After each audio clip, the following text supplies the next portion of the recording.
Hello and welcome to Isolation Inspiration, once again with the lovely Dr. Georgia Ladbury, a specialist epidemiologist specializing in diseases such as COVID-19. She's a local lady, always great to have on the show and chat and get some professional perspective on where we are, what might happen going forward. Georgia, welcome. Thank you. Hi, Ken. Nice to be here again. Hi. Lovely to have you here. I know a lot of people do. I've talked to a lot of people that have watched the previous editions and liked your sage advice. Pardon the pun there in more than one way.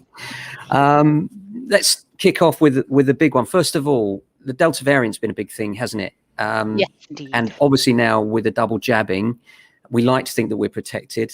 Should we be worried?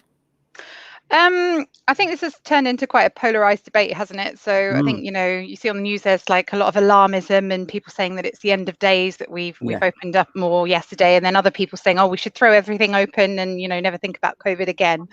I'm going to be that annoying epidemiologist that again says it's nuanced, and I'm sort of more in the middle about it. So I think, Delta is obviously a concern. It's very transmissible, highly transmissible. But there are still good epidemiological reasons to open up more now. So the first one being that kind of an exit wave is sort of inevitable anyway when you loosen restrictions. And that's because vaccine coverage is never going to be 100%. So we're never going to be able to get everybody to take it up. And the second reason is that the vaccines are not 100% effective either. I mean, no vaccine is. So, when we start kind of mixing more again and kind of, having more indoor mixing going on, there's inevitably going to be a surge in cases. And the modelling that SAGE has looked at, I believe, has just basically concluded that if we delay it to the autumn because of the seasonality that we are likely to see with coronavirus, that exit wave would be bigger. And it would also be going on at the same time as other respiratory viruses coming along, like flu as well. So, they've kind of concluded that it's sort of best probably to do it now, so that there's more chance of being able to kind of flatten that curve and, mitigate the impact of the exit wave. And, despite the fact that cases will go up, hospitalizations hopefully will not go up to a level that will overwhelm the NHS. So there's kind of epidemiological reasons to do it. Also, we need to think about other infections as well. So there's kind of adverse effects to prolonged social distancing in terms of other infections as well. So, for example, because children haven't been mixing so much over the past 18 months, we're now seeing unseasonal outbreaks of other respiratory viruses, such as respiratory syncytial virus. So we're worried again that, if we kind of keep everyone apart and then release all in the autumn at the time where respiratory viruses tend to go bananas anyway, that could have a bigger impact on the NHS than doing it now. I also think there's kind of a strong argument that in public health you have to meet people where they are. So, we've had a really long and difficult 18 months, and I think people's kind of patience and compliance is beginning to fray, and that's sort of understandable. So I think, it's probably a good time to make some of the, to lift some of the legislation and make it more advisory rather than to criminalize people for not following it, because people aren't following it anyway. So, for example, with masking, that's become a big polarized debate. But I think what we'll probably see is that, the people that were wearing masks already will continue to wear masks, and the people that won't. So I'm not anticipating that, that will potentially cause that much difference. But, having said all that, we need to be mindful that cases are surging and that hospitalizations are going up. And we don't know whether the NHS is going to cope. And I think we need to be able to, watch and be prepared to potentially re-implement restrictions if it's absolutely necessary. So, I'm not all gung-ho like, oh, yeah, let's open up and it'll be no way back. I think we need to watch and wait and see what happens. On that, Georgia. So we've actually got a question from Helen, and it kind of echoes something that I'm thinking. And she's worried about, she works with elderly people and she's double jabbed, and saying, if she gets infected, can she infect others? And then springing on from that, I have a question regarding double jabbing, which is more about, if you get the disease, if you're one of the unlucky lower percentages that happens to get the disease having been jabbed, is it likely to be less problematic for you because you've been double jabbed, the actual symptoms? Yeah, absolutely. So I think there's kind of been a miscommunication, maybe, or misunderstanding that once you got double jabbed, like you never have to fear anything again. Like no vaccine is 100% effective. And when we say effective, actually, what we're talking about is like different levels. So effective at kind of making sure that you don't end up in hospital. The vaccines are amazing at that. Like I think they're both up in the 90s, so it reduces your risk by 90%. But then, of course, if you had a high risk of going into hospital in the first place, because say you're elderly and you have underlying comorbidities, then even reducing it by 90%, that doesn't reduce it to zero. So there's kind of the reduction in risk of going to hospital, but there's also the reduction of risk of being infected. There's also the reduction of risk of becoming symptomatic if you're infected. And the vaccines do reduce all of those things, but to different extents, Right. which is why you can get infected when you're double jabbed. But if you do become infected when you're double jabbed, you're much less likely to be as ill as you would have been had you not been vaccinated. So it's still worth being vaccinated.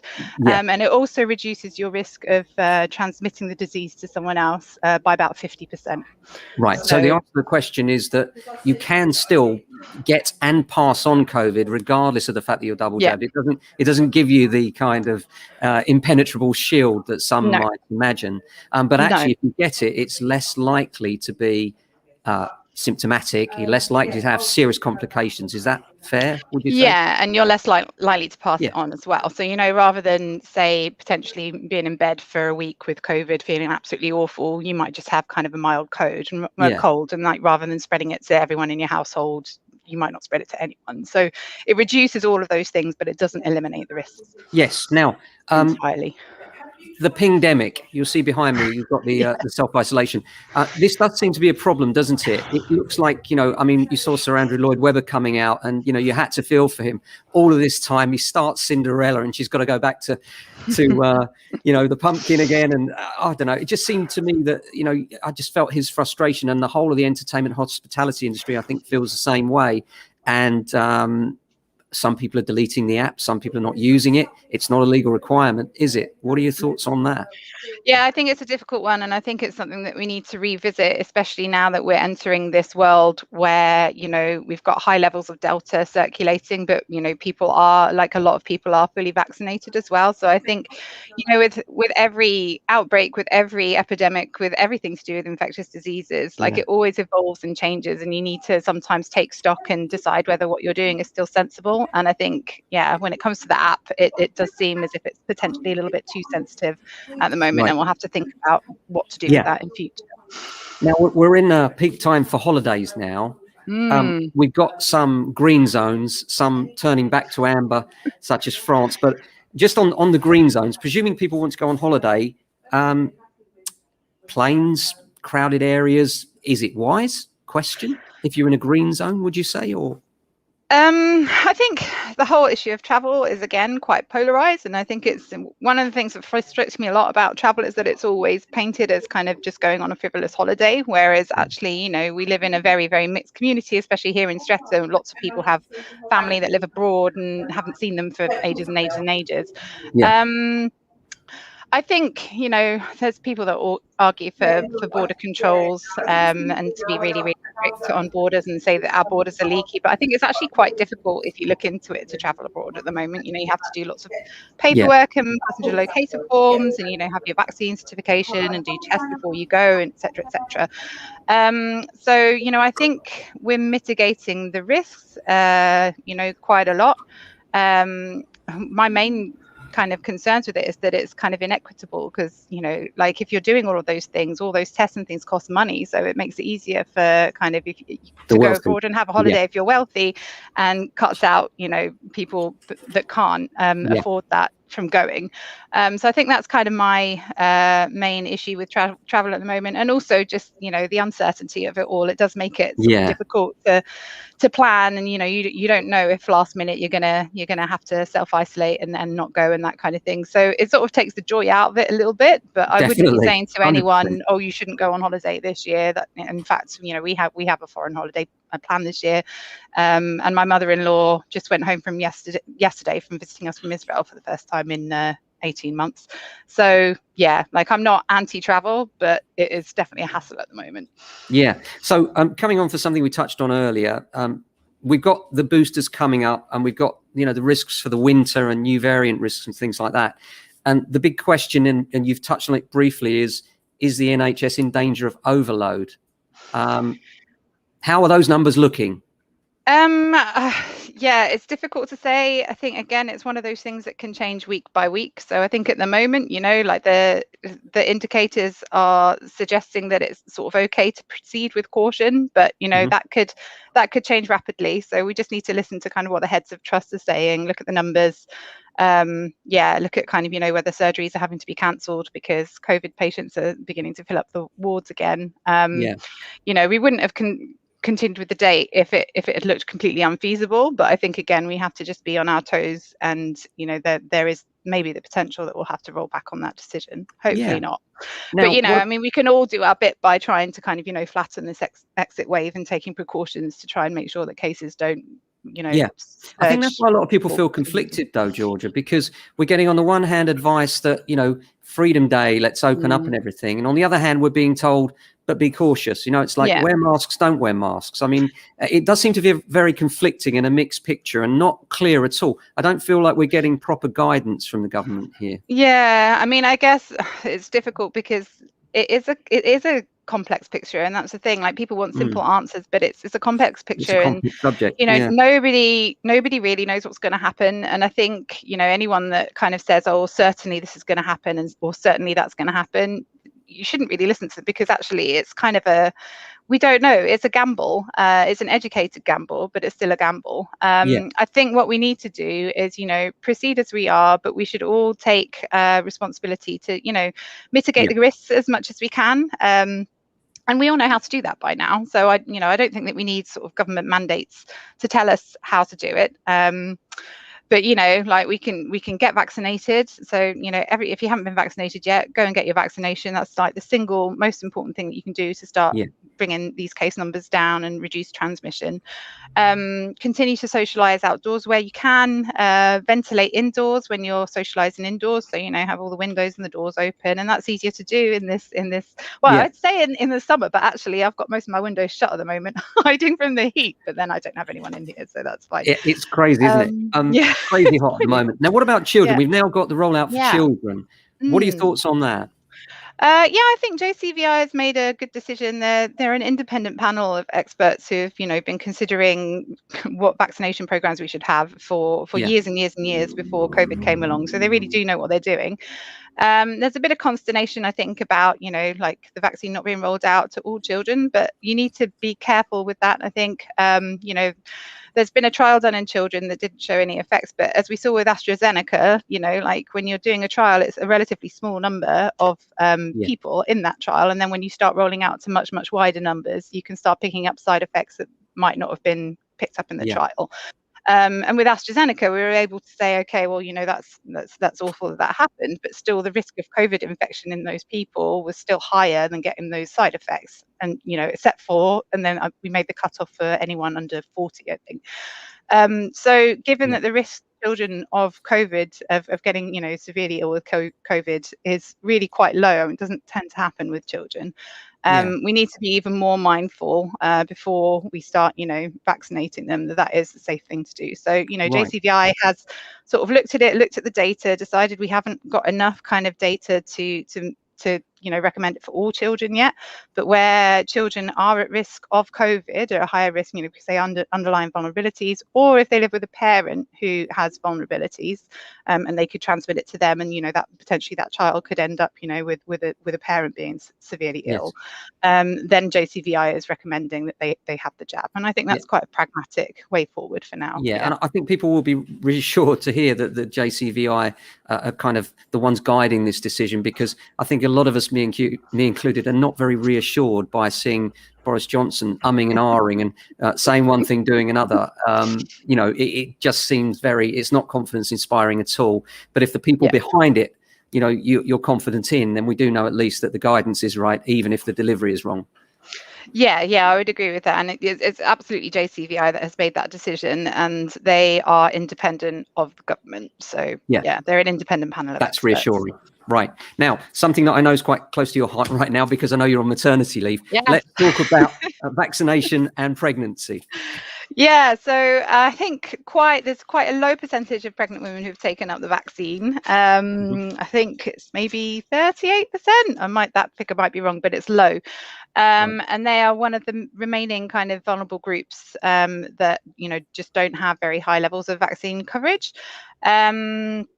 And there's a push now to try and get more pregnant women to get vaccinated, especially now that we have Delta sort of, zipping through the population and, in the younger population as well, which is kind of where pregnant women tend to reside. Yes. So, yeah, like it's been mixed messages, I think, from the beginning with pregnancy and vaccination, because, pregnant women weren't included in the original clinical trials. Which is standard practice. I mean, usually pregnant women aren't. So there wasn't any kind of safety data when the vaccine came out for the vaccines in pregnancy.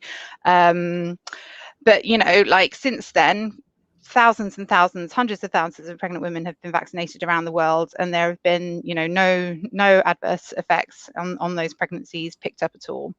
But we do know that if people get infected especially in the third trimester when they're pregnant, then it can lead to preterm birth, and there's a far higher likelihood that you'll end up in hospital with severe illness as well.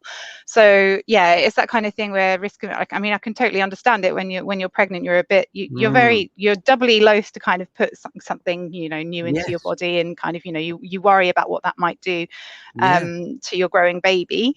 But yeah, the risk of getting COVID exactly. So I would encourage any pregnant woman, if they haven't had their vaccine yet, to go out and get vaccinated. And I can say that myself as someone who's pregnant and has been doubly vaccinated. And is that across the board, even if they're in later stage pregnancy? Would the advice still hold, Georgia? Yeah, absolutely. In fact, if you're in later stage pregnancy, it's even more advisable that you get it, because infection in third trimester is quite problematic. So yeah, if you haven't had it yet, I would book your appointment as soon as possible. Yeah. So it seems to me that the current plan is that we get the release now early, the wave increases in the hope that that peak starts to fall off before winter hits and the traditional pandemic season starts again. Is that the thinking? Yeah, that is the thinking. Yeah. So, I mean, if you kind of revert back to last year when we were all talking about flattening the curve, I think that's the thinking now. So, we kind of, have this exit wave, but it's at a time where people tend to socialize outdoors anyway. The schools are closed, so there's less contact between sort of adults and children anyway, because people are sort of staying in their household bubbles and having their holidays rather than mixing more, going to work, etc. So there's kind of there's more opportunity to sort of mitigate these risks over the summer and flatten that curve than there would be in the autumn winter. Fake news. I had a young person that I queried the other day whether they'd had their vaccine. And they said that they wouldn't be having it because they didn't want Bill Gates monitoring them. Right. And I was quite saddened by this. And it makes you realize that people consume their news in different ways nowadays, and that you can be fed what attracts you, and that may not necessarily be true. How do we combat that? I think that's a really interesting question, Ken, and it's not really my field of expertise, but it's something that we've, come up against. And I think it kind of caught us on the hop, actually. Pandemic in the time of social media, especially, is very different to, prior to that, when people were getting their information from more traditional media sources, because then the algorithms, sort of feed you more of the same. And it can mean that you end up sort of entrenched in your own opinion. So I think, I mean, with any kind of subject, try and read widely and don't limit yourself to one source and listen to other people's opinions. But yeah, when people are vaccine hesitant, it's really important not to kind of, harangue them or harass them or, say that they're being stupid or whatever. It's, listen to them, listen to the concerns, kind of, give your own side of the story, but not in a judgmental way. Or disrespectful. And they may come exactly. And they may come around to kind of thinking the same way as you do. I had a friend who was incredibly vaccine hesitant. I never thought that she was going to get the vaccine. We occasionally touched on it. I just put the information out there and left it for her to sort of look up as she wanted to, and she did end up getting vaccinated. So just patience and not judgment, I think. Okay, now predictions. I know that you don't have a crystal ball, but I remember when we had our first conversation and people were saying that this would be a small thing and will go away. You said it won't, and we'll have at least a second wave. And and here we are now talking about a third.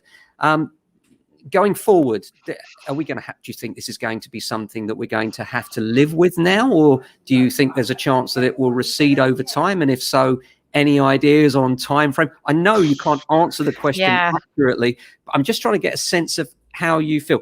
Is this going to be like the flu? Is it something that's just there, that will always be there now, that we always have to protect against? Do you see it that way, or do you see it as something that's likely to fade with time? I think it's important to say that there's no going back to the before times. Like, I think there's still people who think that, if we just lock down harder or whatever, that we'll be able to get rid of it. It's just not going to happen. Like, it's all over the world now. COVID is here to stay. We can be privileged, can't we? That, we were here to see a whole new virus emerge and become something that that we now have to live with. No, I do think we will have to live with it. I think it will become something that we don't tend to think about too much. Like, we'll go back for our jabs maybe annually. I mean, so much is still kind of to find out, like how long these immunity lasts for, etc., whether it will get milder with time. I expect it probably will. Viruses do have a habit of doing that, but however, how long that will take is anyone's guess, really. I didn't know that. Viruses have a habit of actually toning down. Yeah, that's a theory, that they can become more transmissible but less virulent, so less severe, because it's not in their interest actually to kill off their hosts, because they want to have lots of hosts around so that they can, run about having a nice time, kind of thing. So I mean, there's other coronaviruses that humans have, like lots of colds are caused by coronaviruses, just not this one. So there's people that speculate that maybe when this emerged in humans for the first time, it may have caused a kind of similar phenomenon to what we're seeing now, but over decades and centuries, it's evolved into a common cold. But to be honest, no one really knows. So you touched on masks earlier on and said that, it seems people will carry on doing what they're doing. I have to say, that's not my experience so far. Is it not? Freedom, no. Wherever I go now, it seems that I'm in the minority. I tend to wear a mask indoors when I'm in outside crowded spaces, particularly inside rather than out. But I'm noticing that I seem to be in the minority locally, and I just wonder what your thoughts are on, should we, shouldn't we? Does it matter? Yeah, I think, it's probably good practice still to keep on masking when you're indoors. I think there is, however, probably a little bit too much overemphasis on it. I think, listening to some commentators, you think that if everybody masked, then COVID would go away. That's not true.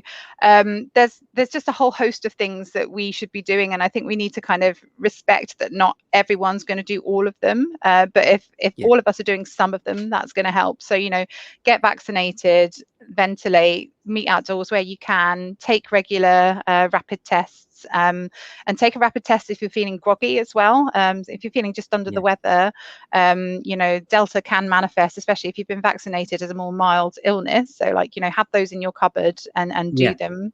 Wear masks indoors, try and avoid crowds where you can. It's all going to depend on our own individual circumstances, what we're happy with doing. But if everyone's doing some of those things, and I think most people are responsible and do want to kind of do, what they're comfortable with, then that will all help to, reduce the peak of this wave. Yeah. And I think particularly for me, my heart goes out to parents of young children, particularly during this whole thing, and the more poverty stricken, because they're the ones that are having the hardest time of all. And of course, this has brought about a lot of mental health issues, and actually no one to resolve or help with them either, due to a lack of general availability of anyone. And I'm optimistic that hopefully as things open up, children can go back to school, because a lot of parents are struggling with the idea that how can you be a really good parent but also a history teacher and a maths teacher and everything else? And I think it's been and I don't think you can. Personally, I think the two roles are so distinct and different, and it's so difficult for parents to cope with that. Where do you see that? Do you see the schools going back to some sort of sense of normality over the course of the next year, or do you think we're going to be in and out of this kind of lockdown scenario? Because schools already seem to be very mixed in their response to this. Yeah, so I think the requirement for sort of bubbles and things is ending soon. So hopefully when children return to school in September, it's going to be a lot more of a normal school environment for them. And I would hope that going forward, lockdown doesn't have to happen. Like, you know, it was never a kind of a public health measure that I had encountered before this pandemic happened. Like, you know, it was really kind of, okay, well, it looks like the health system's going to fall over. We really need to do something drastic. I think in a vaccinated world where, you know, by September, everyone who can be vaccinated will have been vaccinated. You know, we would have vaccinated also those more vulnerable children as well under the new kind of guidance coming from JCVI. So I would hope that going forward, you know, we can keep schools open and we don't isolate kids anymore, because it's detrimental to their well-being, and it 100%. also increases inequality as well. 100%. Yeah, I agree with you entirely. I'm getting a picture of optimism from you, which I'm delighted by, because first wave along, I remember you were quite pessimistic, and it's nice to hear that kind of optimistic tone now. So is your view that we may not be in a third lockdown come the winter? I would really hope not. Yeah, I mean, again, like, I don't want to seem too optimistic, because I think I want to stress, like, nobody knows what's going to happen, and we need to be on our toes and, you know, like, ready to reverse things if needs be. But like, I think vaccination changes absolutely everything, and opening up in the context where there were no vaccines is a very different thing to opening up in a context where, like, most of the population has been vaccinated with a very highly effective vaccine. So yeah, fingers crossed. The end of this year is going to look a little bit happier than the beginning of it. Well, Georgia, thanks so much for coming on. Ladies and gents, thanks for watching. Dr. Georgia Ladbury, you are an inspiration. Always great to have you on the show. Thanks a lot. Thank you, Ken. Lovely speaking to you. You too.